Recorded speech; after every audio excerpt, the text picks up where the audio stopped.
کہ آپ علیہ الصلوۃ والسلام وطر کے اندر ہاتھ اٹھاتے تھے یا نہیں۔ دعا مطلقاً ہاتھ اٹھانا اور منہ پر پھیرنا، یہ دونوں مسئلے یہاں واضح ہو جاتے ہیں۔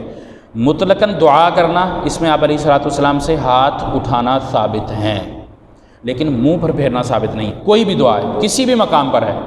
ہاتھ اٹھائے جا سکتے ہیں، لیکن منہ پر یہ اس طریقے سے، یہ آپ علیہ الصلوۃ والسلام سے کسی بھی مقام پر ثابت نہیں ہے، نہ کسی صحابی سے ثابت ہے، عام دعا۔ لیکن وطر کی دعا میں آپ علیہ الصلوۃ والسلام سے ہاتھ اٹھانا، رفع الیدین اگر اس کو ہم کہیں، یعنی دعا والا ہاتھ اس طرح بنائیں، اس طرح کا نقشہ بنائیں، تو یہ آپ علیہ الصلوۃ والسلام سے ثابت نہیں ہے، لیکن صحابہ سے ملتا ہے۔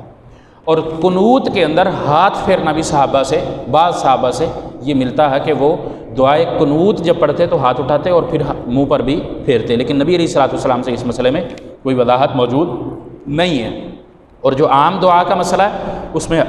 ہاتھ اٹھانا ثابت ہے، لیکن چہرے پر پھیرنا یا اس طرح یہ جو طریقہ یا اس طرح جس طرح بھی، وہ کسی بھی صورت میں آپ صلی اللہ علیہ وسلم سے ثابت نہیں ہے، اور نہ ہی کسی صحابی سے ثابت ہے۔ مسئلہ یہ واضح ہوا کہ دعا کریں، منہ پر چہرے پر ہاتھ نہیں پھیرنے چاہیے، لیکن اگر وطر میں ہم ہاتھ اٹھاتے ہیں تو پھر بعض دفعہ ہاتھ پھیر لیں، بعض دفعہ چھوڑ دیں، کیونکہ یہ صحابی کا عمل ہمیں ملتا ہے۔